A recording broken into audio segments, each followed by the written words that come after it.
मधुबन के बाबा,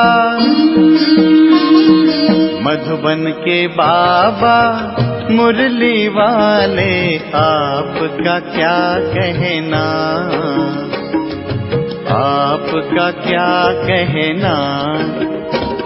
ओम शांति। आज 27 अगस्त 2021 के साकार मधुर महावाक्य हैं। आज मीठे मीठे बाप दादा बोले, मीठे बच्चे, अब इस बेहद की पुरानी दुनिया का विनाश होना है। नई दुनिया स्थापन हो रही है, इसलिए नई दुनिया में चलने के लिए पवित्र बनो। मीठे मीठे बाप दादा बोले, मीठे बच्चे, अब इस बेहद की पुरानी दुनिया का विनाश होना है। नई दुनिया स्थापन हो रही है, इसलिए नई दुनिया में चलने के लिए पवित्र बनो। और आज बाबा ने हमसे प्रश्न पूछा है कि परमात्मा के बारे में तुम बच्चे कौन सी वंडरफुल बात जानते हो जो मनुष्य की समझ से बाहर है। और उत्तर में बाबा हमें कहते हैं कि तुम कहते हो कि जैसे आत्मा ज्योति बिंदु है, वैसे परमात्मा भी अति सूक्ष्म ज्योति बिंदु है। यह वंडरफुल बातें मनुष्य की समझ से बाहर हैं। कई बच्चे भी इसमें मूंझ जाते हैं। बाबा कहते, बच्चे मूंझो मत। अगर छोटे रूप में याद नहीं रहती तो बड़े रूप में याद करो। याद जरूर करना है। और आज मुरली का गीत है, रात के राही थक मत जाना, सुबह की मंजिल दूर नहीं। ओम शांति। रूहानी बच्चों को रूहानी बाप बैठ समझाते हैं, इसलिए बच्चों को आत्म अभिमानी हो बैठना है।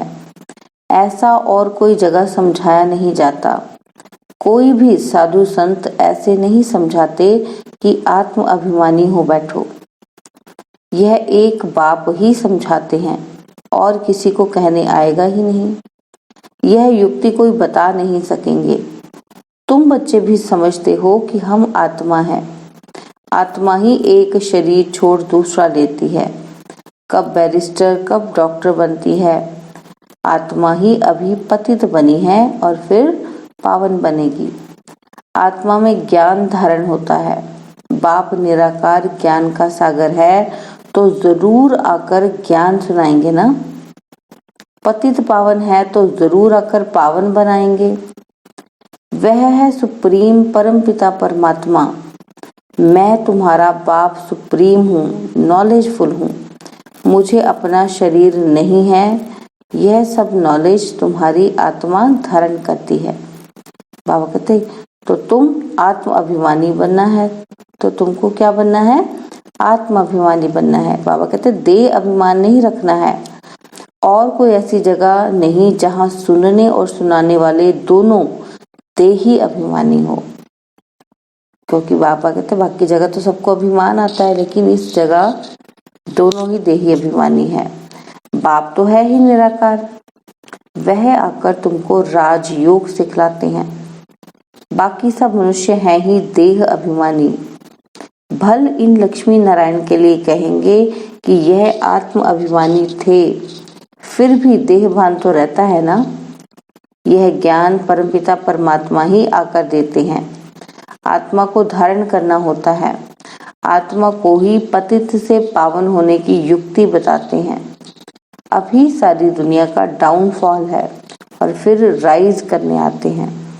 यह तुम बच्चे जानते हो। डाउनफॉल माना डिस्ट्रक्शन और राइज माना कंस्ट्रक्शन, स्थापना और विनाश।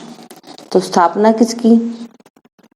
नई दुनिया की, स्वर्ग की स्थापना, और फिर पुरानी दुनिया हेल यानी कि नरक का विनाश। डिस्ट्रक्शन और कंस्ट्रक्शन कलयुग है। पुरानी दुनिया, इसका विनाश जरूर चाहिए। बाबा कहते कि विनाश की निशानी यह भारी महाभारत लड़ाई है। महाभारत का वृत्तांत महाभारत शास्त्र में दिखाते हैं। बाप ब्रह्मा द्वारा स्थापना करते हैं, सो तो जरूर नई दुनिया की करेंगे ना। बाबा कहते ये है बेहद का विनाश और बेहद की स्थापना। बाप ही नया मकान बनाएंगे बच्चों के लिए और फिर पुराना जरूर खलास कराएंगे। बाबा कहते कि तुम समझते हो क्या समझते हैं हम कि बाबा अब नई दुनिया स्थापन कर रहे हैं। तमो प्रधान से फिर सतो प्रधान बनाने के लिए हमको तैयार कर रहे हैं। विनाश के लिए ही महाभारत की लड़ाई मशहूर है। कहते हैं यह वही समय है, वही स्टार्स आकर आपस में मिले हैं जो महाभारत के समय थे। इस सीढ़ी में भी लिखा गया है कि भारत के उत्थान और पतन की अद्भुत कहानी। इस लाइन में कल्प कल्प अक्षर भी जाना चाहिए। शुरू से अंत तक मनुष्य 84 जन्म लेते हैं। बाबा कहते यह भी तुम्हारी बुद्धि में है। मनुष्य की बुद्धि को तो एकदम गोदरेज का ताला लगा हुआ है। इन बातों को मनुष्य को जानना है। आत्माएं यहाँ शरीर धारण करती हैं पार्ट बजाने, तो ड्रामा के आदि मध्य के क्रिएटर, डायरेक्टर, मुख्य एक्टर्स आदि को जानना चाहिए ना। बाबा कहते कि अभी तुमको ड्रामा के आदि मध्य अंत, हु इज हु, सारे ड्रामा का पता पड़ गया है, शुरू से लेकर अंत तक। बाप द्वारा ये नॉलेज मिल रही है कि सृष्टि चक्र कैसे फिरता है। इनको कहा जाता है रूहानी नॉलेज। बाबा कहते जिस्मानी ज्ञान को फिलॉसफी कहा जाता है। स्पिरिचुअल नॉलेज, रूहानी नॉलेज को ज्ञान कहा जाता है। अब यह सब बातें बच्चों की बुद्धि में बिठाई हैं। बच्चे जानते हैं कि जब 84 जन्मों का नाटक पूरा होता है अभी हम वापस जाते हैं, परंतु पतित कोई वापस जा ना सके। नहीं तो इतने जप तप तीर्थ आदि क्यों करते। पवित्र बनने के लिए ही गंगा स्नान करने जाते हैं, परंतु उसमें कोई पावन तो बन नहीं सकते, इसलिए वापस कोई नहीं जा सकते। बाबा कहते कि गपोड़े तो बहुत लगाते हैं कि फलाना पार निर्वाण गया, ज्योति ज्योत समाया। बाप ने समझाया है कि वापस कोई जाता नहीं है, सब एक्टर्स यहाँ ही हैं।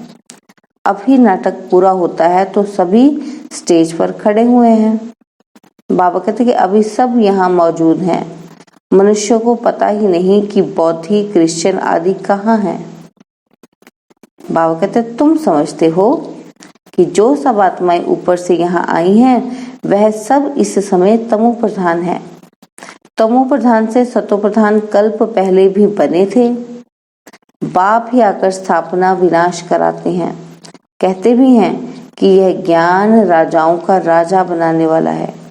यह बेहद के बाप ने कहा कि मैं तुमको राजाओं का राजा बनाता हूँ। कौन कहता है?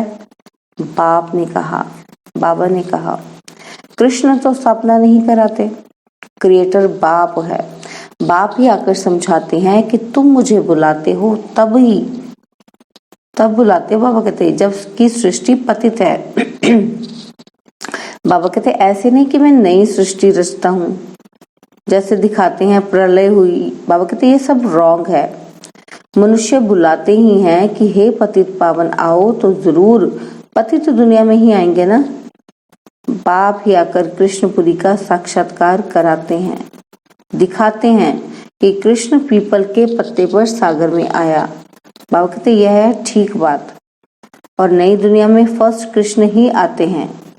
बाबा कहते सागर में नहीं परंतु गर्भ महल में आते हैं। अंगूठा चूसते बड़े आराम से गर्भ महल में रहते हैं। और सत्युग में जो भी बच्चे होते हैं बाबा कहते वो सभी गर्भ महल में रहते हैं। उन्होंने गर्भ महल की बात को फिर सागर के पत्ते पर बैठ दिखाया है। बाबा कहते ये सब है भक्ति मार्ग की बातें। बाप इन सब शास्त्रों का सार बैठ समझाते हैं। बाबा कहते यहाँ गर्भ जेल में रहते हैं और तब कहते हैं कि हमको बाहर निकालो, कि हम फिर पाप नहीं करेंगे। और परंतु रावण की दुनिया में पाप तो होते ही हैं। बाबा कहते फिर भी पाप करने लग पड़ते हैं। तुम आधा कल्प जेल बर्ड्स बन जाते हो। चोर लोगों को जेल बर्ड्स कहते हैं और बाहर निकलते रहते फिर भी चोरी करते रहते हैं और जेल में जाना पड़ता है, इसलिए जेल बर्ड्स कहते हैं। बाप ने समझाया है यह रावण राज्य है, तुझे भी जेल बर्ड होगी ना। बाबा कहते कि वहां तो ये बातें होती ही नहीं, वह है ही राम राज्य। वहां ना गर्भ जेल है और ना यह वाली जेल होती है। बाबा कहते यहाँ तो कितने मनुष्य जेल में पड़े रहते हैं। गर्भ जेल है तो वह भी जेल है, डबल जेल है, कलयुग का अंत है ना। बाबा कहते कि मैं समझाता हूँ। क्या समझाते हैं बाबा? कि तुम बच्चे अभी कंस्ट्रक्शन कर रहे हो। राइज और फॉल हर कल्प होता ही है। राइज और फॉल दुनिया का होता है और उसमें पार्ट है भारत का। गाते भी रहते हैं कि आत्मा परमात्मा अलग रहे बहुकाल। बाबा कहते तो उसका भी हिसाब चाहिए ना, कि कौन सी आत्माएं बहुकाल से अलग रही हैं। पहले पहले देवी देवता धर्म की आत्माएं आती हैं पार्ट बजाने। तो बाबा कहते अभी वह देवता है नहीं जो राज्य करके जाते हैं। उन्हों के चित्र या निशानियां रहती हैं। रजाई तो खत्म हो गई, हेवन खलास हो जाता है तो फिर हेल होता है, और फिर हेल खत्म हो तो हेवन बनता है। तो नई दुनिया का कंस्ट्रक्शन होता है और हेल का डिस्ट्रक्शन होता है। बाबा कहते कंस्ट्रक्शन के लिए बच्चे चाहिए ना, और रहने वाले भी तुम हो। पहले हो तुमको देवी गुणों का देवता बनना पड़े, दैवी गुणों वाला। बाबा कहते यह भी गायन है कि मनुष्य से देवता, मनुष्य से ही देवता बनते हैं। बाबा कहते क्यों? क्योंकि मूत पलीती मनुष्य है ना। भगवानुवाच, क्या कहते हैं भगवान? कि ग्रस्त व्यवहार में रहते कमल फूल समान बनना है। यह इस मृत्यु लोक का है ही अंतिम जन्म, इसमें पवित्र बनना है। यह अच्छी रीति समझाना चाहिए। बाबा कहते हैं हम ये मृत्यु लोक का अंतिम जन्म पवित्र रहते हैं। बाप कहते हैं इन विकारों पर जीत पाने से तुम विश्व का मालिक बनेंगे। बच्चे भी सुनकर फिर औरों को समझाते हैं कि इस पुरानी दुनिया का विनाश सामने खड़ा है। यह वही महाभारत की लड़ाई है। काम महाशत्रु है, इसलिए प्रतिज्ञा करो। बाबा कहते कि अभी तुम समझते हो कि हम पवित्र बनते हैं। इस पुरानी दुनिया का विनाश जरूर होना है, उनके पहले पवित्र जरूर बनना है। बाबा कहते विनाश होता है तो फिर तो बात मत पूछो, हाहाकार हो जाता है। बहुत कड़ा मौत है, तुम देख भी नहीं सकेंगे। बाबा कहते कोई का ऑपरेशन होता है तो कमजोर लोग ठहरते नहीं, गिर पड़ते हैं। इसलिए डॉक्टर लोग फैमिलीज को अलाउ नहीं करते, पेशेंट के पास ज्यादा लोगों को रुकने नहीं ना देते। तो बाबा कहते यह तो कितना भारी ऑपरेशन होगा जो दुनिया को बाबा चेंज कर रहे हैं। बाबा कहते एक दो को मारते रहेंगे, ये है डर्टी दुनिया, कांटों का जंगल। सत्य को कहा जाता है गार्डन ऑफ फ्लावर्स, फूलों का बगीचा। देवताएं चैतन्य फूल है ना, मनुष्य तो समझते हैं बहिश्त में कोई फूलों का बगीचा होता है। बाबा कहते जो सुनते हैं सो कह देते हैं। गार्डन ऑफ अल्लाह कहते हैं ना, फिर ध्यान में भी गार्डन देखेंगे कि अल्लाह ने हाथ में फूल दिया, बुद्धि में ही खुदाई बगीचा है। बाबा कहते भक्ति मार्ग में साक्षात्कार करने के लिए भक्ति करते हैं। क्यों भक्ति करते हैं? कि भगवान के दर्शन हो जाएं। बाबा कहते साक्षात्कार हुआ तो फिर कहेंगे सर्वव्यापी है ना, कि देखा भगवान यहाँ भी व्याप्त है। बाबा कहते जो पास्ट हुआ सो फिर होगा। बच्चे जिस पोशाक में जैसे आए हैं ऐसी पोशाक में फिर कल्प बाद आएंगे। ड्रामा को कोई अच्छी रीति समझते हैं। बाबा के पास कोई आते हैं तो बाबा पूछते हैं कि आगे कब आए हो?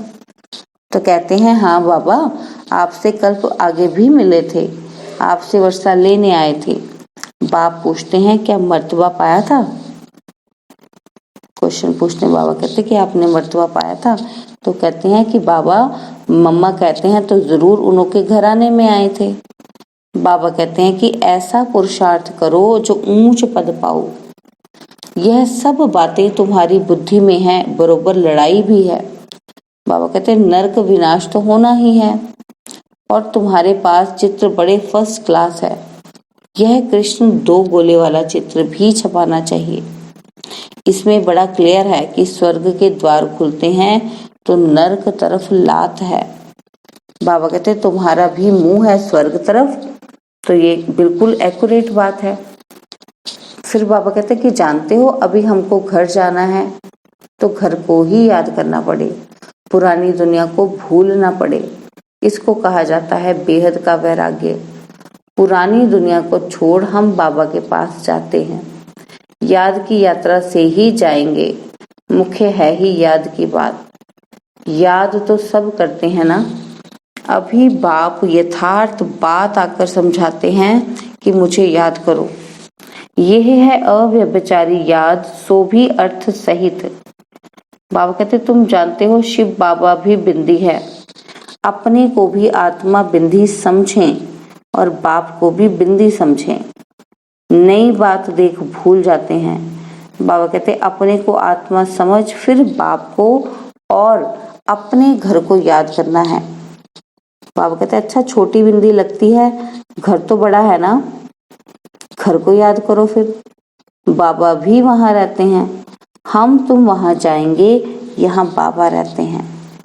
बिंदी याद नहीं पड़ती है तो अच्छा घर तो याद पड़ता है ना, क्योंकि वो बड़ा है। बाबा कहते वे है शांति धाम और वह है सुख धाम और ये है दुख धाम। अभी तुम नंबरवार पुरुषार्थ अनुसार पढ़ रहे हो, फिर सुख धाम में आ जाएंगे। बाप के बच्चे हैं तो जरूर स्वर्ग की बादशाही चाहिए। बाबा कहते कल्प पहले भी शिव बाबा आया था, स्वर्ग की बादशाही दी थी, तुम भूल गए हो। बाप कहते हैं अभी फिर आया हूं तुमको देने। कितने बार तुमने रजाई ली और गवाई है। बाबा कहते अनगिनत बार वर्षा लिया है, फिर भी ऐसे बाप को भूल क्यों जाते हो। माया के तूफान से बहुत लड़ाई होती है, इसलिए नाटक भी दिखाते हैं। माया उस तरफ खींचती है कि प्रभु इस तरफ खींचते हैं। बाबा कहते ज्ञान में विघ्न नहीं पड़ते, याद में विघ्न पड़ते हैं, इसमें ही मेहनत है। अब बाप कहते हैं महारथी बनो, इस पुरानी दुनिया को तो आग लगनी है। इस यज्ञ में सारी पुरानी दुनिया स्वाहा होनी है। तो बाबा कहते महावीर भी बनना है। तुम बच्चों को अखंड अटल अडोल राज्य पाना है। तुम्हारा बुद्धि योग बाप के साथ ऐसा रहे जो भल कितना भी तूफान आए माया कुछ ना कर सके। बाबा कहते ये है तुम्हारी पिछाड़ी की अवस्था कि माया तुम्हें कुछ नहीं कर सकती। बाबा कहते जब ट्रांसफर होना होता है तो तुम्हारी पिछाड़ी की अवस्था ऐसी रहती है जैसे स्कूल में इम्तिहान पिछाड़ी को होते हैं। बाबा कहते कि तुम्हारी माला भी पिछाड़ी में बनेगी। तुमको बहुत साक्षात्कार होगा, फलाने यह बनेंगे, फलाना ये बनेगा, ये दासी बनेगी। बाबा कहते ये सब बताएंगे लास्ट में। उस समय तो फिर तुम कुछ भी कर नहीं सकेंगे, फिर पछताना पड़ेगा कि ये हमने क्या किया।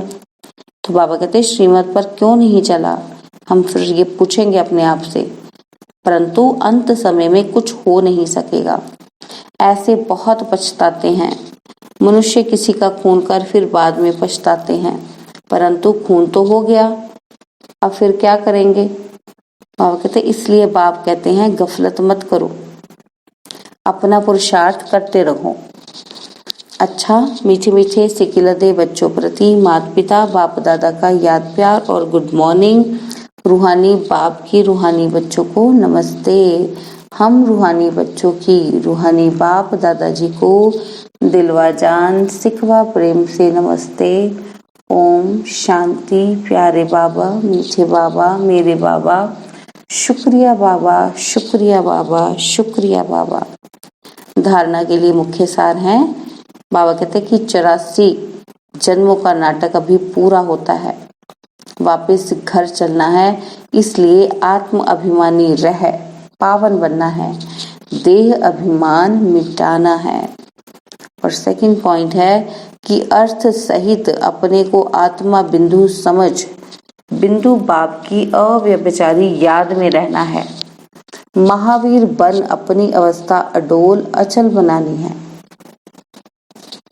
और आज बाबा ने हमें वरदान दिया कि सर्व आत्माओं के प्रति स्नेह और शुभ चिंतक की भावना रखने वाले देही अभिमानी भव।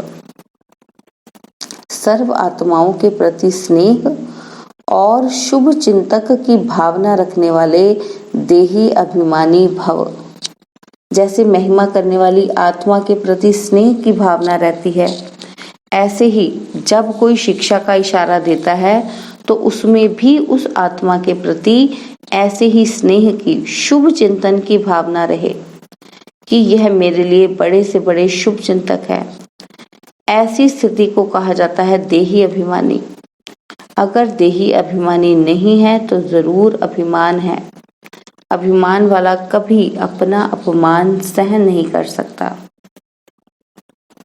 तो बाबा ने क्या कहा कि देही अभिमानी बनना है। और स्लोगन है, सदा परमात्मा प्यार में खोए रहो तो दुखों की दुनिया भूल जाएगी। स्लोगन, सदा परमात्मा प्यार में खोए रहो तो दुखों की दुनिया भूल जाएगी। ओम शांति।